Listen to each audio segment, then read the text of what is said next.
Again, a big welcome to everybody, and we're very excited to see so many people interested in this battle. The WDSA, CCWI, the joint, these two conferences have been hosting battles for many years now. Almost it was 20 years since like one of the big ones, the Battle of the sensor networks, and that's probably one of the most highly cited papers and influential work that was done. So the battles have it's a great way for us to understand research challenges and to and provide a framework to benchmark solutions, to discuss research. So it's really exciting that we have so many people here. The conference will organize in parallel to the normal sessions. We'll have a dedicated time and place for the battle. And we are really excited to be hosting you in Cyprus. Some logistics from our side. We have requested that participants submit an abstract, and for people who have registered, and also as a clarification, for people who have registered to the conference, the abstract paper does not count as an additional abstract, so there is no extra fee whatsoever. However, we do require for the participation to the conference, we do require at least one person to be registered normally at the conference as a student or as a full or as a normal author. Having said that, it's really exciting. We hope to see everybody in Cyprus this May.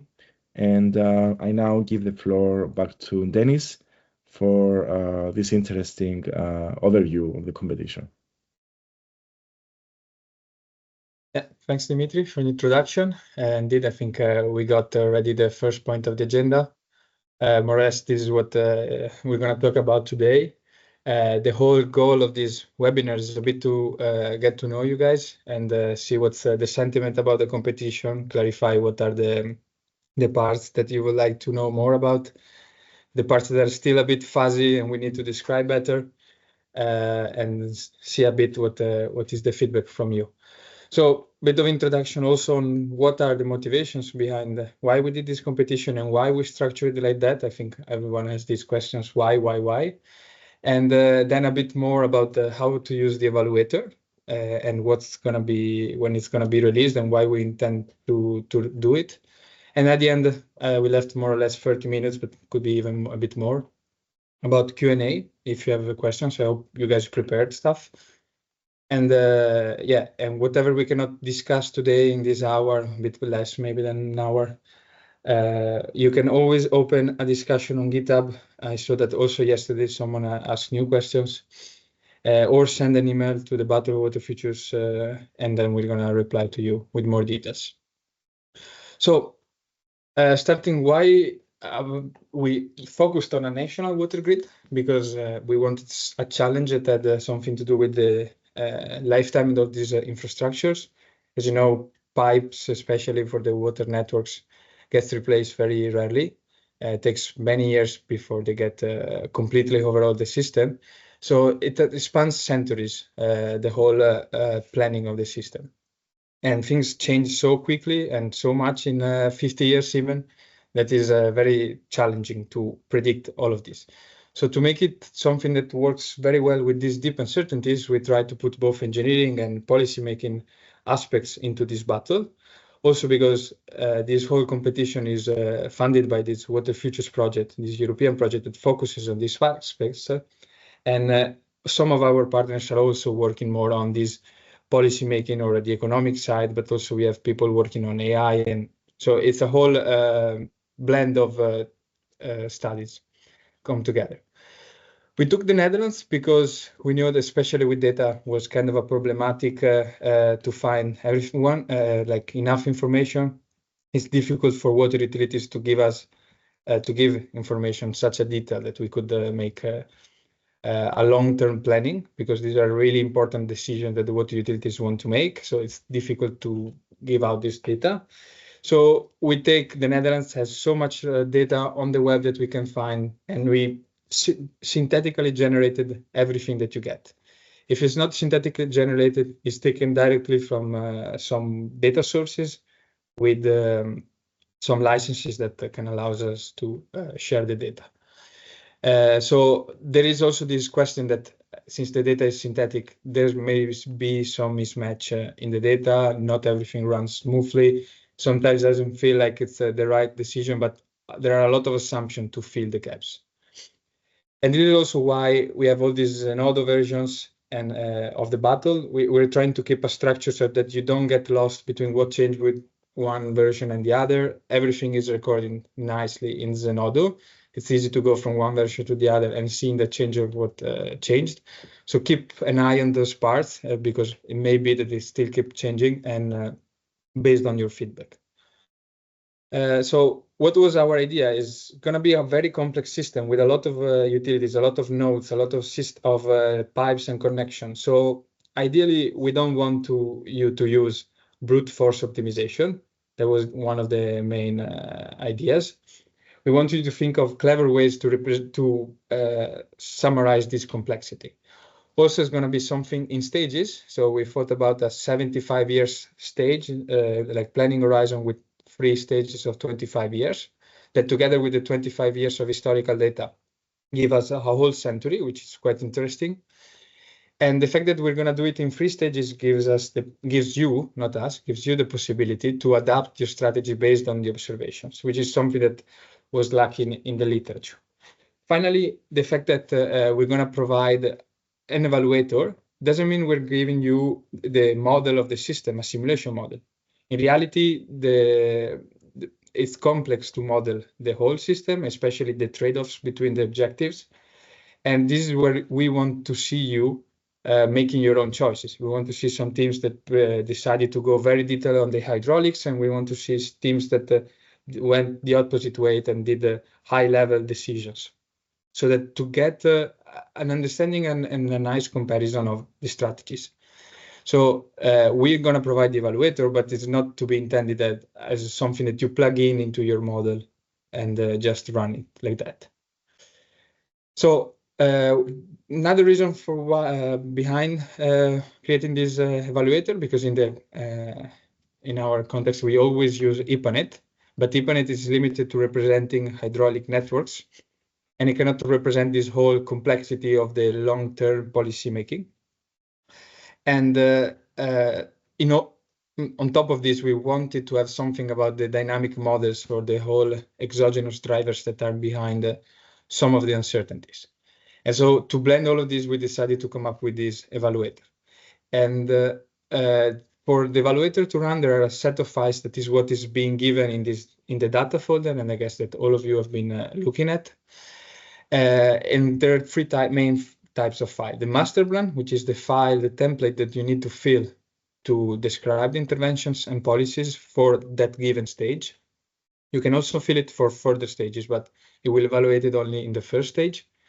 And the second is the configuration file, which tells the evaluator how to build the system, precisely where to take the input files. And finally, the input files, which is the set of Excels that you find divided in all the various folders that describe the exogenous drivers and the initial condition for all the endogenous ones.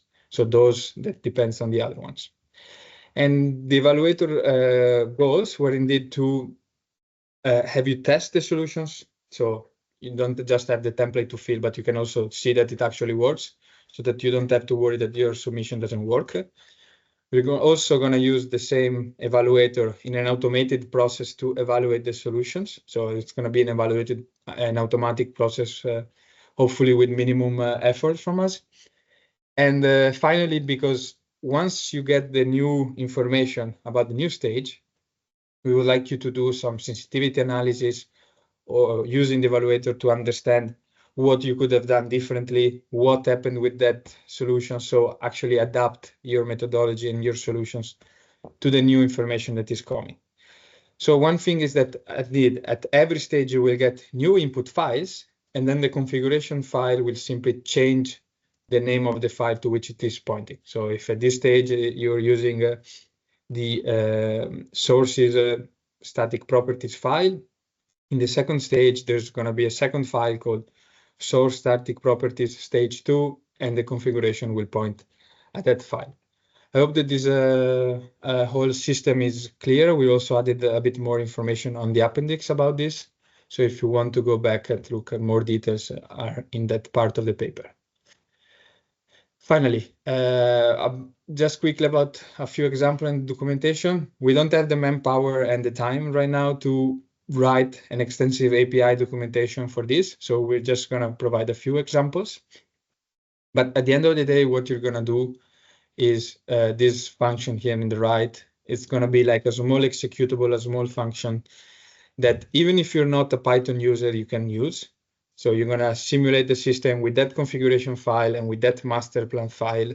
And this evaluator will run the simulations, evaluate the objectives, and return you some more Excel files with the outputs and the results, but also stuff like Ethernet networks if you want to see the hydraulics or more detailed simulations. I think that with this, we concluded the explanation of what is our vision for the evaluator. I know that few of you asked about the timelines for this. I think every week or so we're going to try to release a new version of the evaluator that you can just install with the pip so that you always get the most up-to-date situation. Of course, you're always going to be a few versions behind because we are testing this whole thing that makes sure that there are no bugs. On top of this, another topic that I wanted to discuss today is the timeline. And here, maybe you could raise your hand just to get a feeling of the room. Currently, the first deadline is on the 6th of March. And then you're going to get 2.5 weeks for each subsequent stage to run again the new system and adapt it. We let a lot of time, 2.5 weeks, 3 weeks and a half, to rerun everything because we were expecting a lot of people to do very extensive simulation runs. My question here for you is, are you okay with the time? Do you think that you would need more time or maybe less time in the follow-up stages and actually delay the first deadline? So for a show of hands with a raise button, how many would like to delay the first deadline? 1, 2, 3, 5. Okay.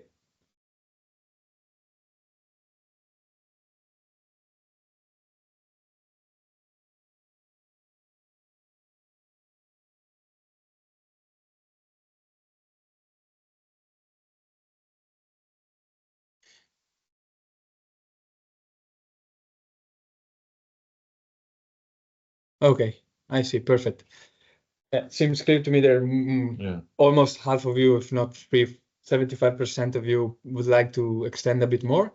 So by Monday, we're going to release you with a new timeline and we'll give the exact dates. Unfortunately, the time is tight in all senses because the conference is in May and that's a hard deadline for everyone.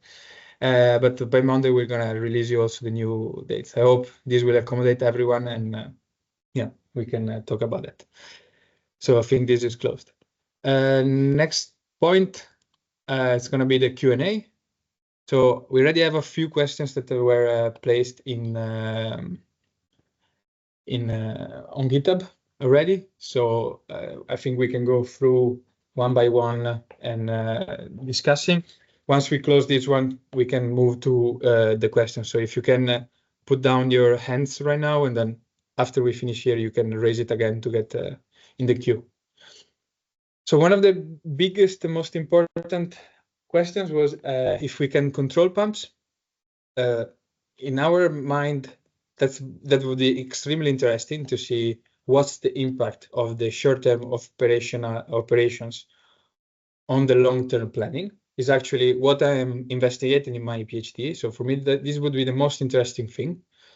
We didn't add this possibility to not increase the complexity of the whole problem and of the master plans. How do we describe these changes to the system? If there is widespread interest, we can consider adding these interventions. Otherwise, pumps operation will be constant and they will not change over time. For this reason, we will also create a poll on the discussions on GitHub. If you think it's something that you need, both in this case or for other policies, feel free to open a discussion on GitHub. If there is enough interest, we're gonna see how to implement that. Does anyone have questions about this that would like to join in on this question?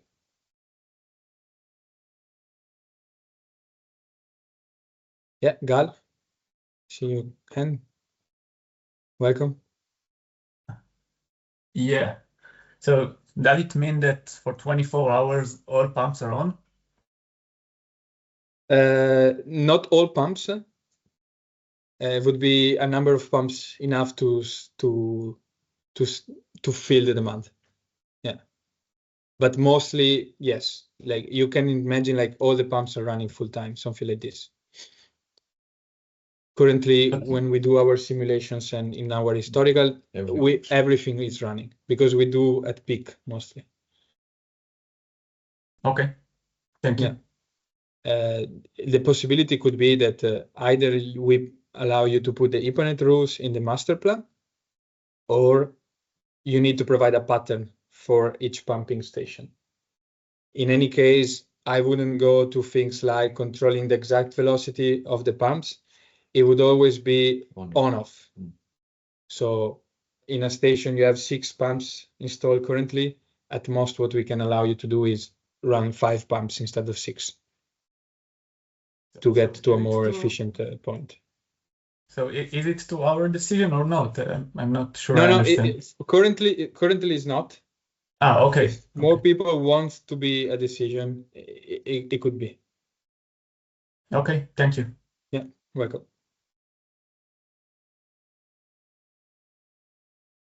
And if anyone has other questions, maybe they could raise the hand now. Otherwise, we move to the follow-up questions.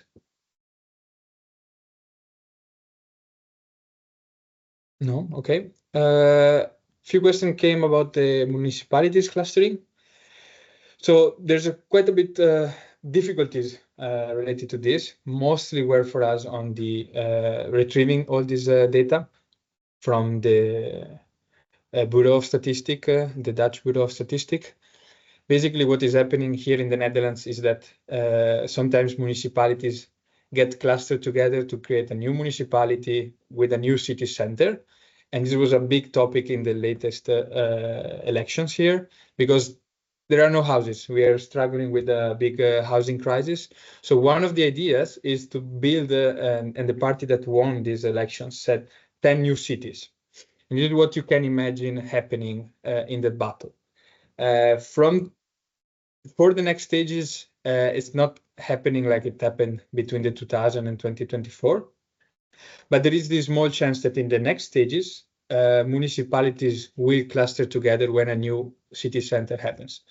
So what happens when 2 municipalities cluster together is that the information, like the population, the area of the city, things like this, get together into a new node. And this node will have different demand patterns now and different population, which leads to different demand.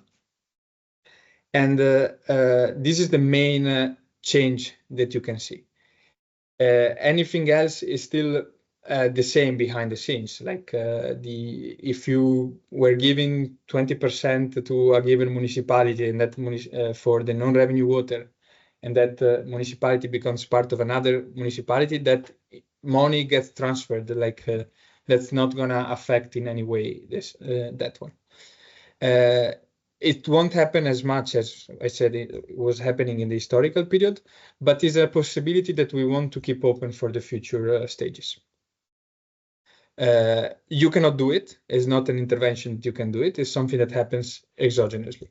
In general, when 3 or 4 small municipalities get clustered together, the new municipality will have the combined population, but will also be different. It will have more growth in the next 5 to 10 years because there's a new city center that is being built. This is more or less what is happening. So this is our reply. We're gonna also add a more detailed reply on GitHub. Does anyone have something else that you would like to jump about this topic? Yeah, Patrick, hi, welcome. Hi there. I hope you can hear me. Yeah, I can hear you. Yes, I had a question related to the clustering, which is, maybe I overlooked it, but how exactly is the age of the pipe networks adapted? Then if two municipalities with different pipe network ages cluster, is it proportional to, I don't know, population or? Yeah, it's proportional to the length, which is proportional to the population. So if you have two municipalities A and B, one has 10 kilometers with an average. With a given average, and the other one has 20 kilometers with another age, the total combined age of the two municipalities together becomes the weighted average. So it's very simple. Perfect. That is very clear. Thank you. Okay, good.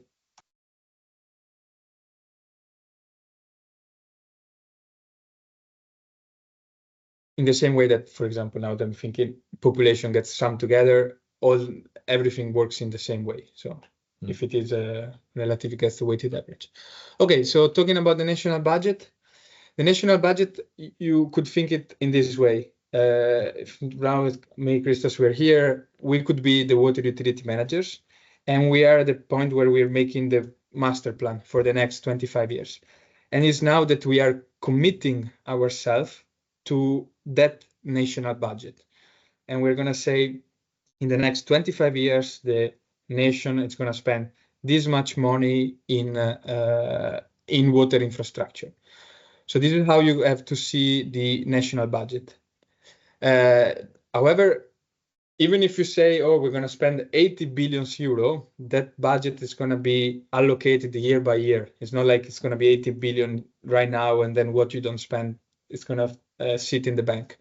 So the commitment is for 25 years to have always, let's say, the same yearly budget.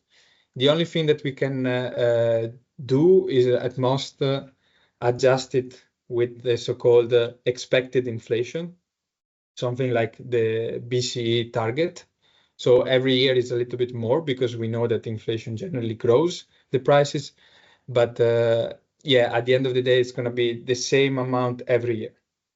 A disclaimer is we're going to fine tune it a bit more in the next 2 to 3 weeks so that we're going to try to give you enough room that you don't have to resort to bonds too often, because what we are more interested in is the interplay between all the objectives.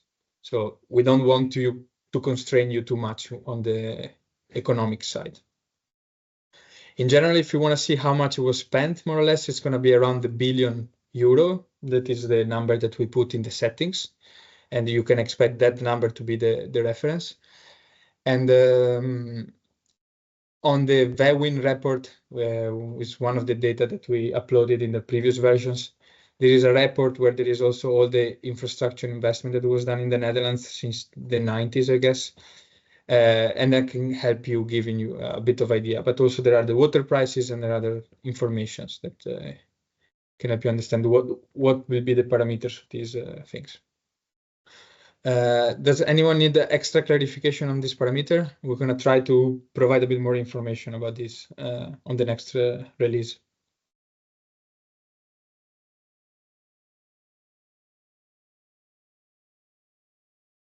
No, that's good.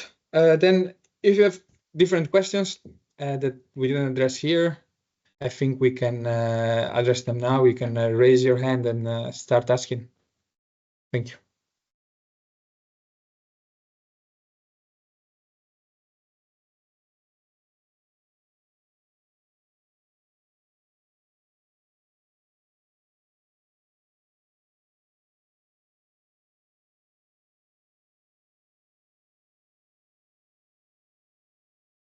Okay, so Sebastian, you're the first one that managed to get the hands up. Yeah, please tell us more. Okay, thank you, Denise.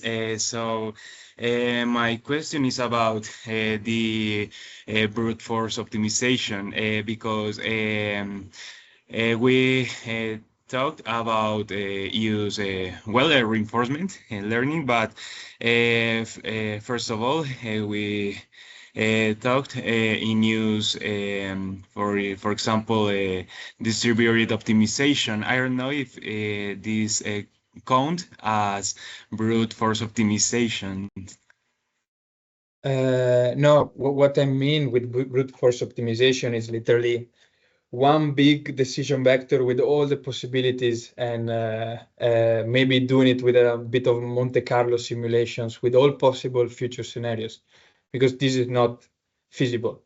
If you can do it like you were saying, that with the methodology that you suggested, which is a bit more clustered, as I understand, maybe you brute force each individual water utility. I don't regard that one as a brute force optimization. You're still making a decision to treat each one of them independently. And there will be someone else that maybe will make the decision to treat everything together. And so there is quite difference in the approaches. What you're suggesting, I wouldn't call it a brute force optimization. And also the way you express it, of course you can use with whichever method you want, but we don't advise you because it's computationally impossible. Like whoever wants to use this, they're free, but this is something that let's say we don't see it work. But I would be happy if you can prove me wrong. Yeah. Don't get me wrong. If you want, like, do it like you have in mind. Don't be influenced by this comment that we're making on the brute force optimization. I think your strategy is worth pursuing. Oh, okay. Thank you so much. You're welcome. So second, I see Gal now. No, sorry. It moved first. Patrick, sorry again. Yeah. So that's me now? Yeah, exactly. Yes. Maybe a question of understanding. It might be written somewhere. The solar panels are installed per source and pump station, so the power that they produce cannot be shared. Do I get this right? Yeah, the way that I coded until now, it was independent. I didn't think about putting them together, honestly. We could think about doing that. I don't see any problem sharing. At the end of the day, if it is one on the other, I don't think it matters. Yeah. Do you think it should be together? That's my question for you. No, I have no opinion on this. I just wanted to be sure that it is clarified. Like right now it's independent, but it could be that. Yeah. Okay. We look into this if we want to merge it together, the solar panels on the source and pumping station. All right. Thanks. Yeah, you're welcome. So next now is Gal. Go ahead, please. Thank you. Question. It's two small questions about optional missing information. One of them is the file named bonds static properties, which is empty. So I'm not sure if this is intentionally or not. And the second, equation 2, which basically describes the demand model. So it claims that each municipality is associated with two demand patterns with a weight between them, but the weight itself is not given. Again, is it intentionally or not? Okay. So regarding the bonds, yes, they are empty because in the historical period, there are no bonds. That file will be filled by each one of you based on their own solution. And the output of the stage 1 will be the input file for the stage 2. So every one of you will have then a different file because based on their solution, we'll have different bonds. In the historical period, the story is like this. In the water utilities didn't have this mechanism, so there was no bonds. In the same way, the solar farms are empty because until now they were not installing solar panels, and it became something that they're interested in doing right now. Okay. So and regarding the second point, yes, it's 2 patterns, and that is an uncertainty, because if I tell you the pattern, you already know which of the pattern it is. The weight between the 2 patterns, that's uncertain itself, and so you will not be able to observe it. It's just to create a bit of mix from 2 patterns. Otherwise, you would have known deterministically the demand. Yeah. Okay, makes sense. So just a following question about the bonds. So does this mean that the depth in the year 0 is that we don't have any depth? Indeed. Okay. Okay, thank you very much. You're welcome.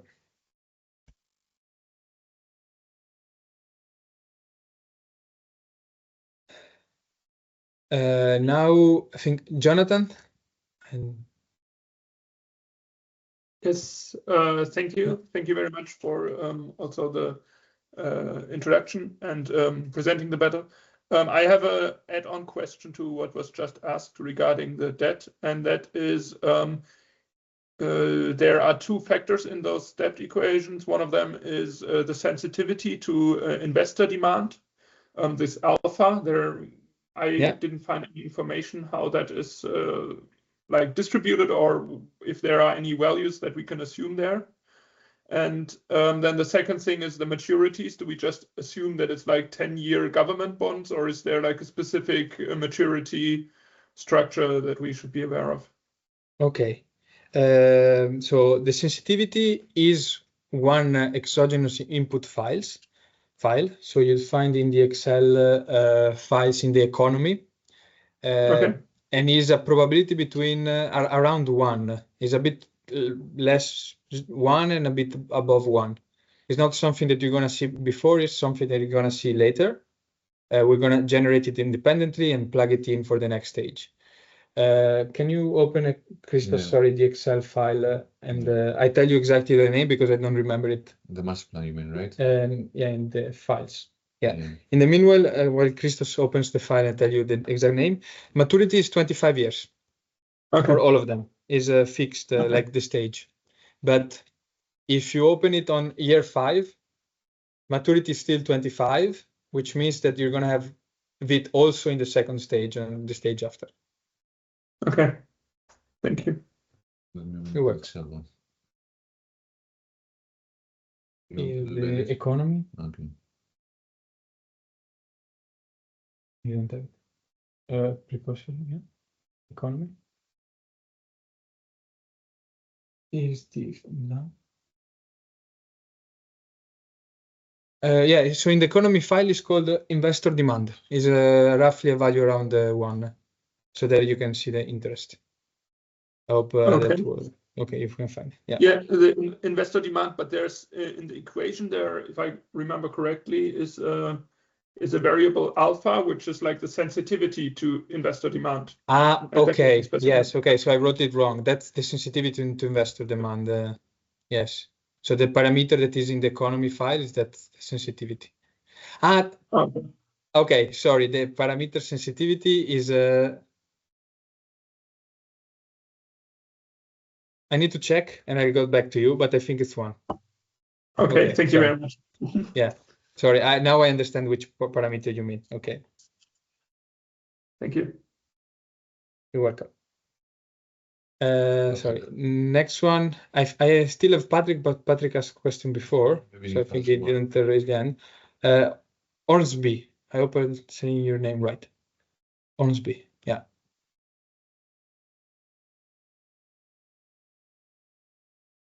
Sorry, but we cannot hear you. Maybe you're muted or something. Sorry, we can hear you. Yeah.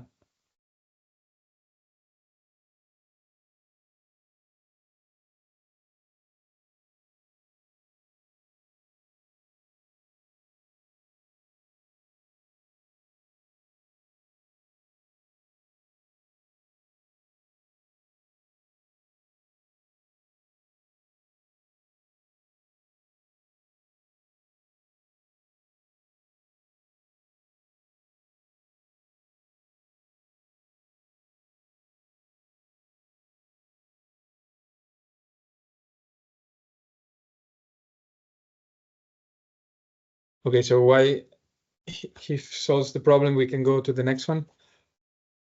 Olabowny, hope, yeah. Hi. Hi.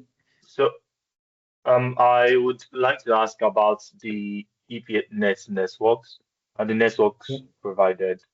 I think I kind of like asked about this, but I was wondering what's the I guess the intended use of the networks in for this for this competition. I think on the GitHub community, when I asked, I think he might have mentioned that it is not exactly needed for simulation, but more for visualization. Yeah. So indeed, thank you for your question. And for starting a discussion on GitHub and actually finding the error at the beginning. So what we intend them right now, and also as an output that will come out of the evaluator, will be something that you can, we want to put you in the position of the decision makers. If you are a decision maker, you wouldn't go look at the details hour by hour of the whole system, of the whole simulation. So ideally, these EPANET networks will be an output of the evaluator, so that you can, with the evaluator, you can create different EPANET networks.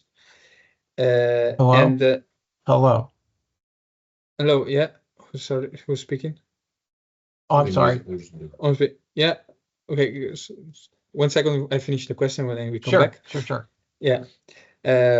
So I was saying, ideally, is the evaluator that will create some more realistic EPANET networks. The one that we give you now is more for visualization purposes. We meant use EPANET.js. That's an amazing tool that you can overlay and see it on the map to understand how the system works, how it is connected. You can also have the national network or all-in-one network. That's the purpose of them.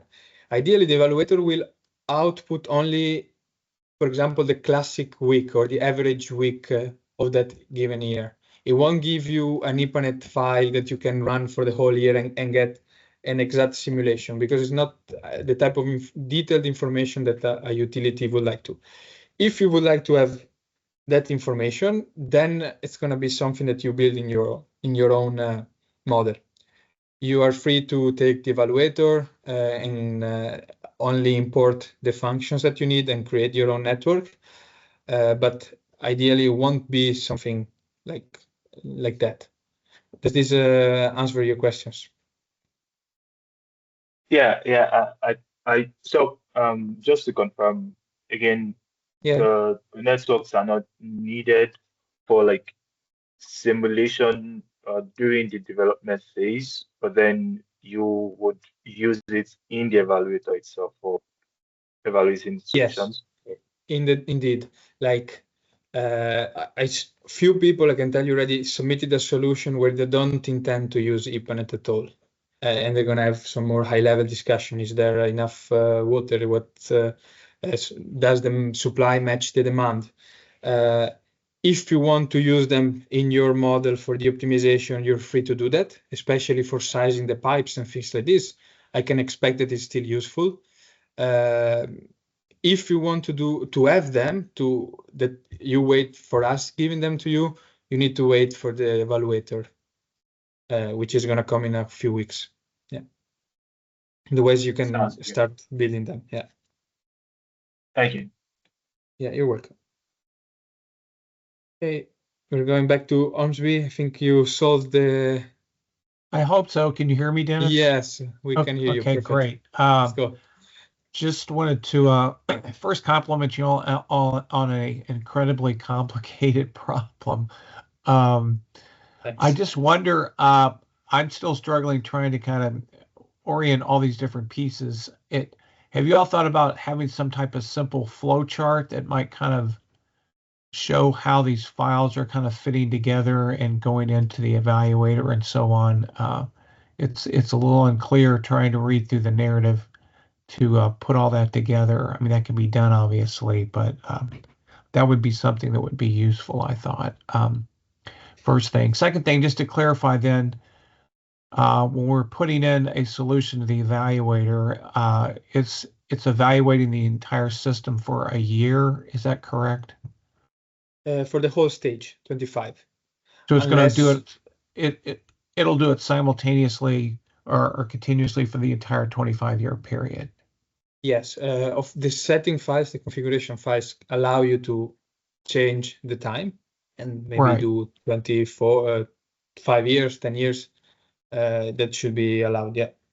Okay. And then is the time increment 1 hour as it's doing an annual simulation? I was a little unclear on what it's using for time. So the whole system goes year by year.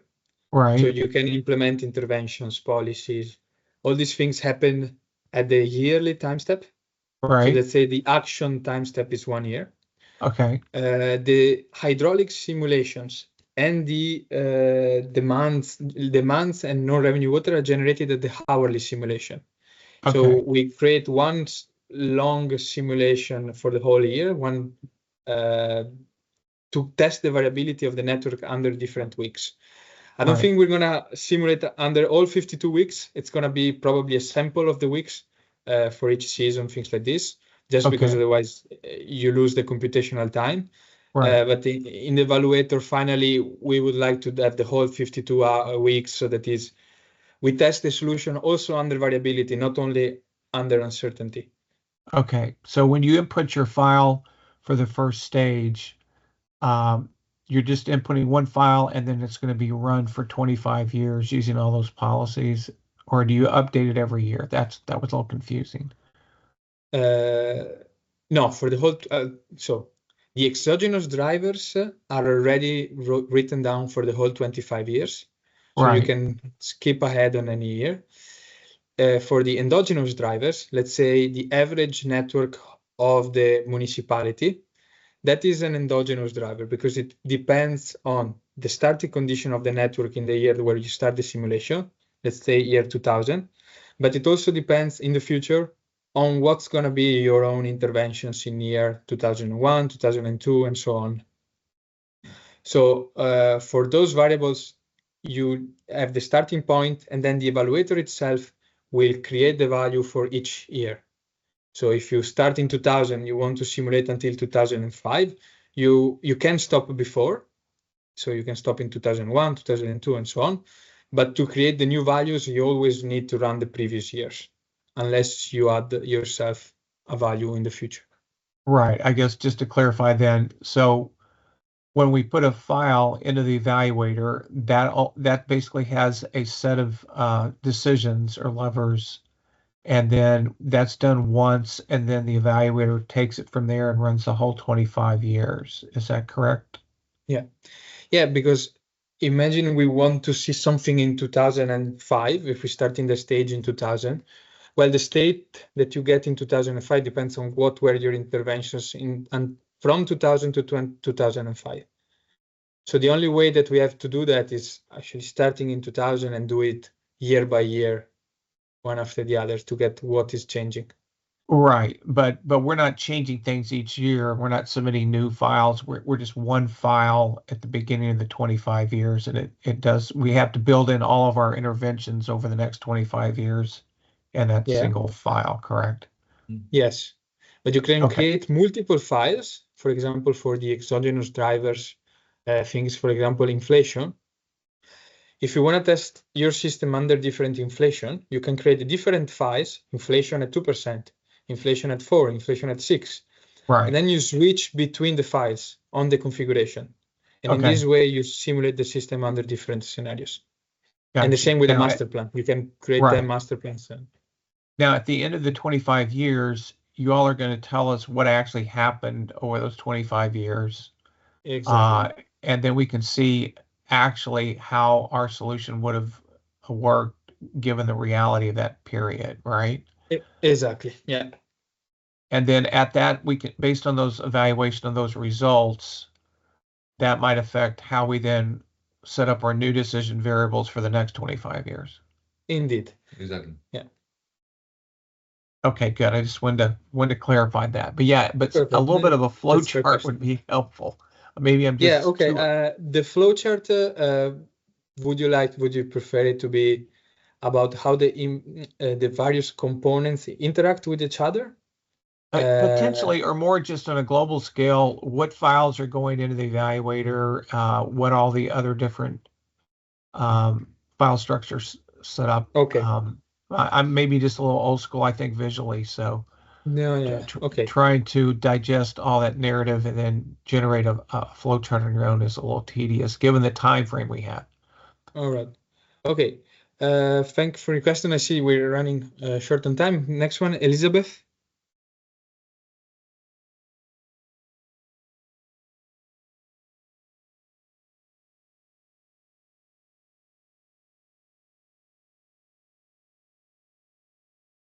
Hi.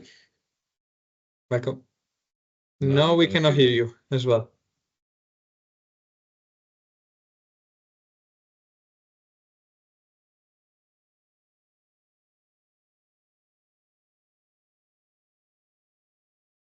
I hope this is not a problem from the KWR team that did not giving you the rights, but if this is the case, we can go for the next one in the meanwhile. Ulusoy.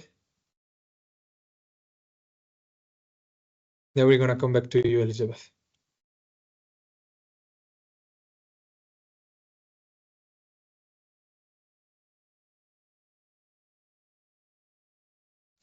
Hello.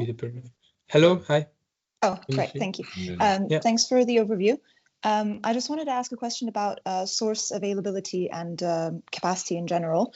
So just to confirm that the source capacity, the nominal source capacity in table 7 that is given in meter cubes per day is also related to the nominal capacity that is in the OPEX formula, the QS star there. And also that for the groundwater abstractions, have I missed this anywhere? Are there any values for what counts as, the different classes of exceedance, the mild, severe, and extreme? Because we have the fines associated with those different classes of exceedance, but I don't know if we have what's defined as bounds for those. Okay. So classes. So can you retell me the equations that you meant? If the capacity is what is in the water source equation? Yeah, sorry. So the nominal capacity that's in table 7, is that the same as, or scaled by 365? Is that the same as the one in the OPEX per year, the QS star there? Yes. Are those two? Yeah, yes, okay, yes. Great, thanks. That's exactly. Perfect. Okay. Yeah. Regarding the class, you're right. I didn't put the classes in the PDF. Perhaps class groundwater, we can add that as well. It's in the code. Do you have the code, Christos, open? Can I tell you? Maybe I tell you exactly the file. Is in the sources enums, I think. Sorry.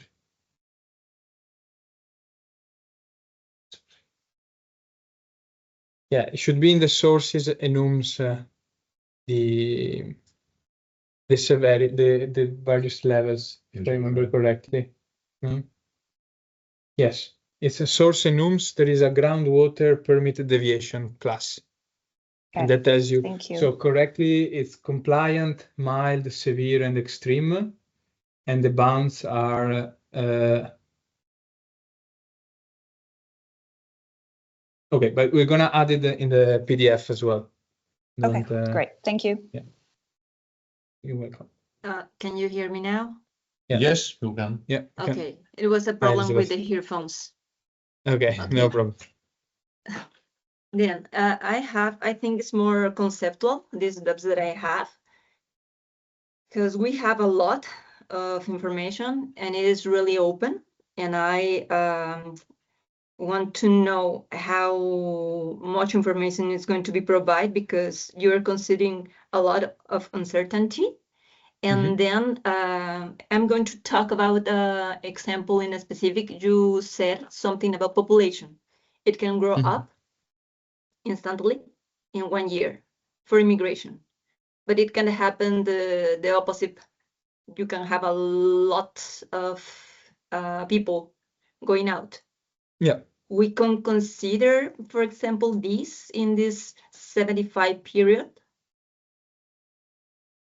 Yeah. So, okay. The question, I hope I'm interpreting correctly. Yes. The question is not exactly that. The fact here is that we have a lot of open information. So until, are you going to keep changing this information that you are providing us, or it's going to be a moment that it's going to stop? Because I think, and I'm supposed that we have to put all that we are considering in a document. It is truth. Okay. And so finish, please. Yes, and we have this all consideration in our document, and you're going to have this evaluator, and this evaluator, after it is run and you saw the results, are you going to consider all the things that are in the document or don't? Yes. So the evaluator will consider all the modules on the model, all the models that are modeled in the equations. The data that we are providing you is the historical data, and is nothing to do with what is going to happen in the future. Okay. So that's only to help you understand what happened in the past. So, for example, if you look at the population, like you said, you can see how the population changed by municipality. Okay. Yes. What we also provide you in the population, but it's something that we are doing just to help you. It's not something that you can expect in the next rounds to happen. There is at the end one new column that is with the value at the national level. And there are also a few scenarios of how that value will change. So there are a few scenarios for the future. So the data, they will change for sure, because you don't know what the data will be about population. What we are providing you is scenarios of what could happen. So that data will be hidden until the next stage is done, and we move to the next stage. But if you see most of the data, the folder that we're giving you is just to get it to run and to see what happened in the past. And what is the situation in 2025, let's say. Yeah. I'm fine with that. The fact is that there's a lot of columns that have no value. Then I'm supposed that we have to start with all the work. For example, the bonds. I know that I have a price. I know that I have a population. I know that I can calculate it. But if we don't have an initial presuppost, then we are working just with this information. Yeah, but for example, the bond will depend on what will be your solutions. So if you don't allocate the budget correctly, or if you have unexpected expenditures, you may generate a debt that then generates the bond. Okay. The bond file is empty because at the starting time, there are no bonds. There are no debt from the water utility. After you will give us the solution and we run the master plan for the first stage, your new bond file, it may have bonds or it may have not bonds, because maybe you didn't need any bond. Okay. So you still cannot expect if that will be filled or not. The same indeed we said for the solar farms. If you don't install solar farm, that file will keep being empty. Okay, thank you. And the other question is about the EPANET models. Yeah. In all the document, they're talking about the EPANET 3. It doesn't is released yet. And in the document, it says that we cannot use the EPANET models because they can give us not reliable results. Yeah. So how can we evaluate if we change a connection between cluster municipalities? Yeah. No, that's just a bit of a disclaimer that we want to make, because in previous competition, there's been people running different versions of EPANET and they get different numerical results. That disclaimer is just to say the ground truth will be just our. You can still run it with EPANET 2.2. You can trust that solutions and results don't change that much, but it's just that so we don't get to the point where you're gonna say, oh, but we run it with EPANET 2.2 and it gives us these results. you can do it, but you know that the ground truth will be with EPONET 2.3 that was released, and it will be presented at WDSA as well. So that's just a disclaimer for this, let's say, more of an insurance kind of thing. Okay. Standardize the output. Yeah. Okay, and then we can just base database. Yeah, running by a cipher some decisions, but we can work with all the data, just the data. Yeah. Yeah. Okay, that's all. Thanks a lot. All right. Now I think we're getting to the end. I see Patrick. So I guess you have another question, or still the hand from before? This time it's actually again a question. Sorry for not lowering my hand. No worries. It's about the availability factor of the dynamic properties of surface water, where you basically have the three classes: the Rhine, the Meuse, and then basically all the rest. And all the rest does not change at all. Is that expected to change, or can we assume it to always be one for every little other surface water? Okay. Yeah. So formally, you should expect it to change. I can. We will change the two river basins only, and I think, but expect also that to change. Groundwater is not influenced from that, and the same is desalination. Desalination will always have one. Thank you. So yes, that is clear. I have a second question, not to surface water, but to the pipes and the connections we are allowed to build, because in the connections file, the ones that are listed are the only ones that are allowed to be built, or do I have this correct? Okay. So basically what we created is all possible connections. So in theory, all possible connections between municipalities are covered. And this is done through the years. So every year when things change, we create the new connections. So in theory, for 2025, you already have all the possible connections. All right, thanks. That makes everything easier. Thank you. Welcome. So now, Gal, you had another question? Yes, but to be fair, I believe there are people who still didn't ask. Well, probably before me. There is Brian. Oh, really? I don't see. Vanzil. Oh, no? Sorry. Okay, yeah. And now I see other people. Hi, Brian. Do you want to ask the question maybe?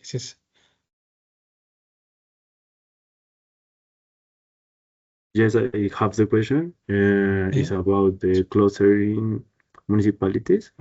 And the cluster municipalities change the connection. Are they considered internal municipalities for the future?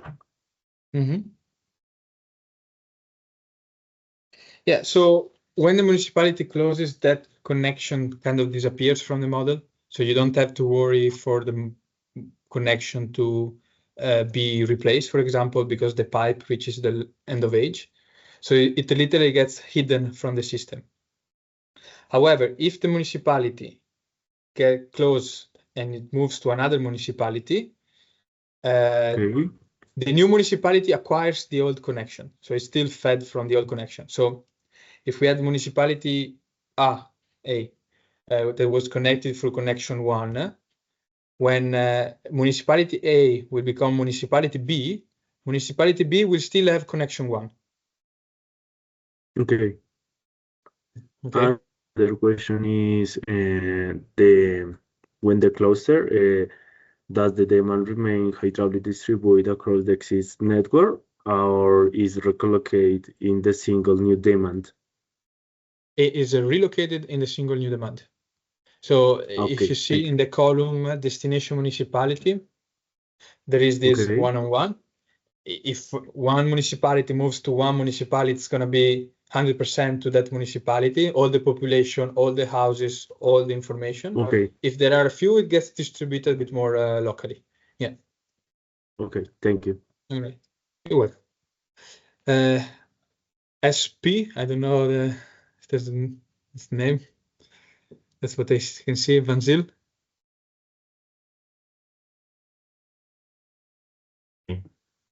Hi. Hello. Hi. Thank you very much. Yeah, so it's just a quick clarification on what I think Ormsby mentioned.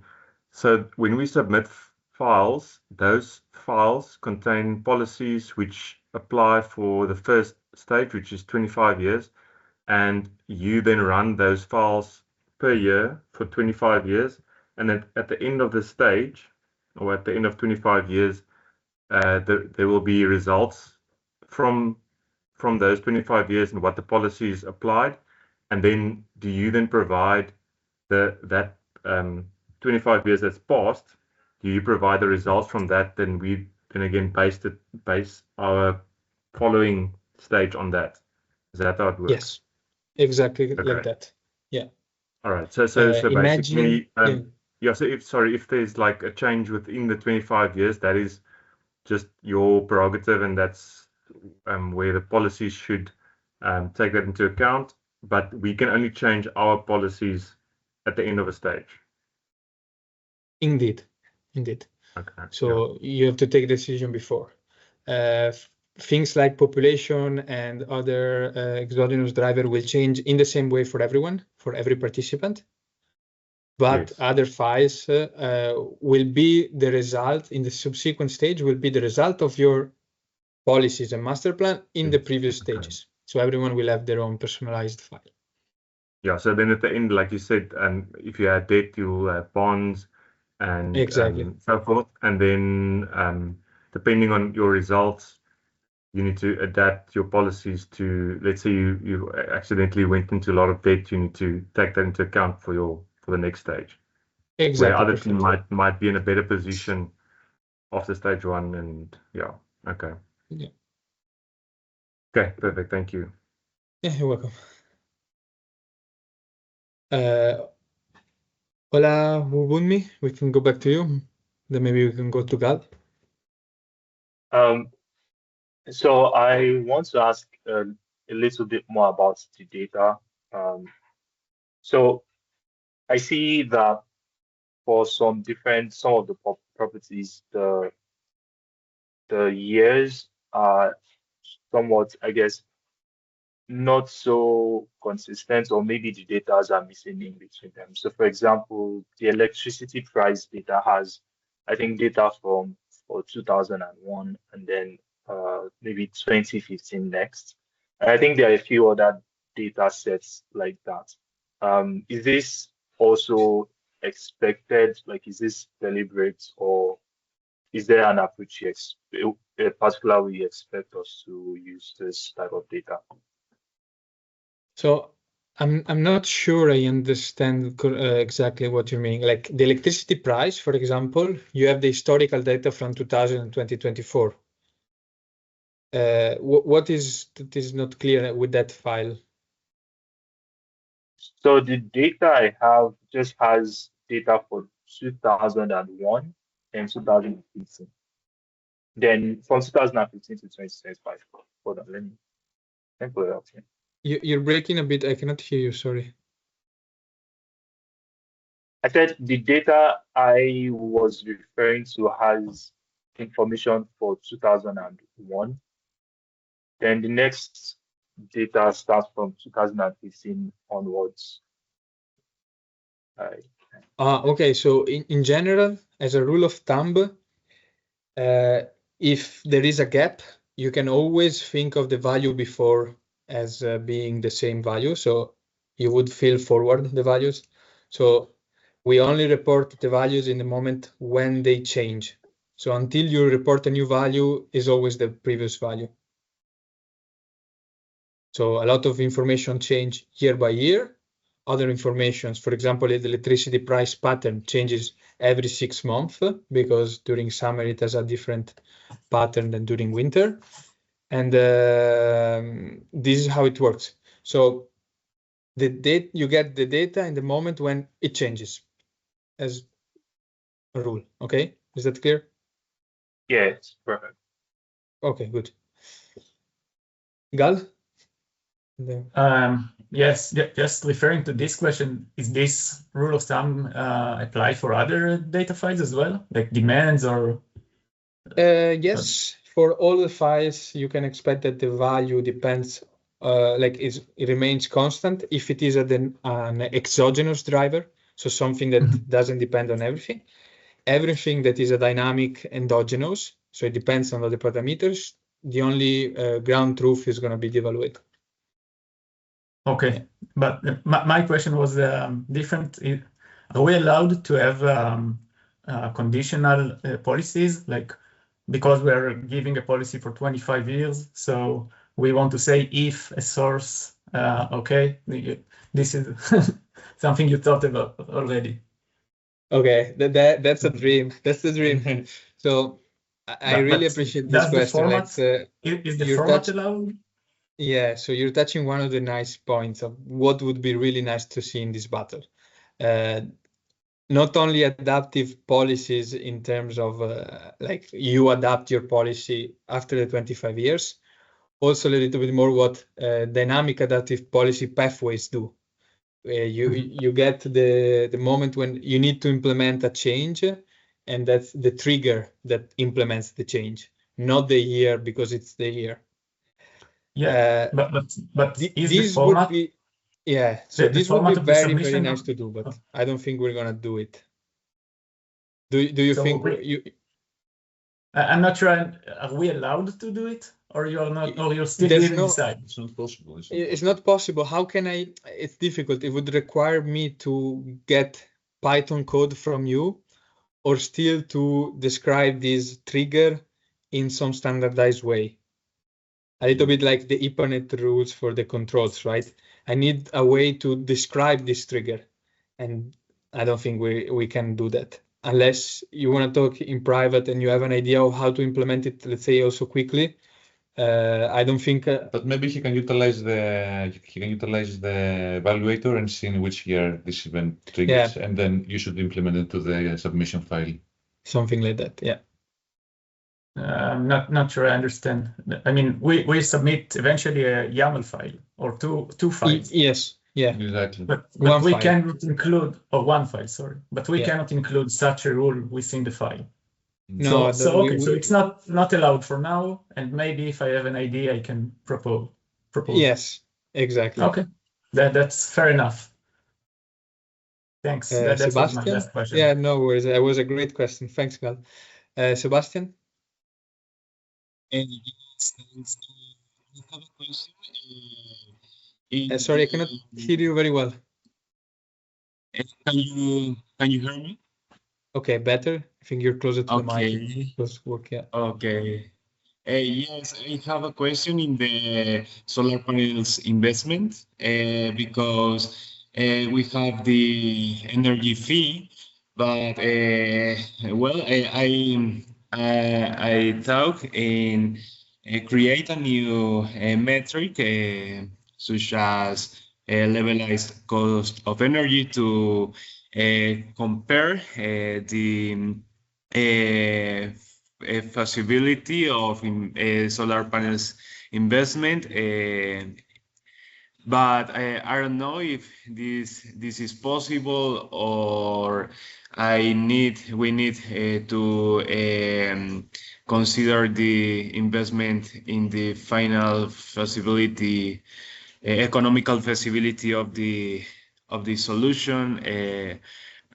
What do you think about? Okay, so it's a clever workaround, I would say, to get how to make it work. I would say we can't really do much on that. If you want to do a model that represent this, yeah, you can do it. But yeah, I don't think we can implement that kind of value and give it to you. Also, you have to imagine that all the futures value or future values will be uncertain. So you have to make your own assumption of what will be the future. And then maybe in the second stage, you see what was the history, and then you adapt your model to that values, and maybe you fine tune it. But yeah, that's what I would say. Does that answer your question? Oh, okay, okay. And finally, I have a question in the fairness metric because we have another alternative to considering your proposal about the percentile 20 percentile of people and the resources, economical resources. But I like to ask if it's possible to adapt this fairness metric. How would you adapt it? Like, you can adapt it however you want for your own models. That's not something that we prohibit you to do. That's the metric that we will use. If you have a suggestion, like as a reviewer saying, "Oh, this is not an ideal metric," we can talk about that. But in your model, feel free to implement it however you want. This metric. We use the 20th percentile of the water utility to represent the poorest population. Is that clear? Oh, okay, okay, thank you. You're welcome.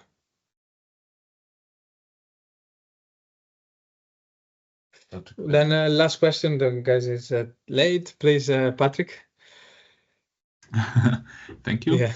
I have one more question on the evaluator, and specifically how it gives feedback. Basically, is it a pass-fail, or will it be like water demand is not met, or will it be you are in debt at the end of the planning period, which is not liked anyway, or how exactly would that work? It will be a set of Excel files where you can inspect the important drivers.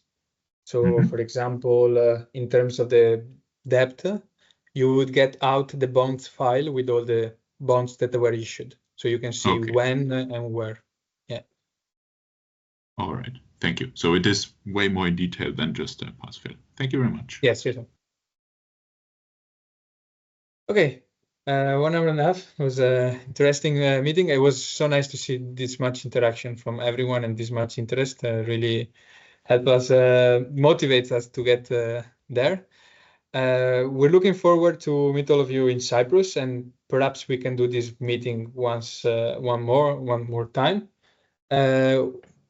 Keep the questions on the discussion on GitHub if you want more details. We're gonna upload a few of the most important there to clarify what everyone was asking. And yeah, that was it.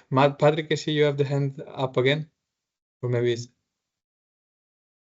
No, okay, that was it. I'm done. Yeah, sorry. Okay, so thank you everyone for participating. See you soon, and keep up the good work.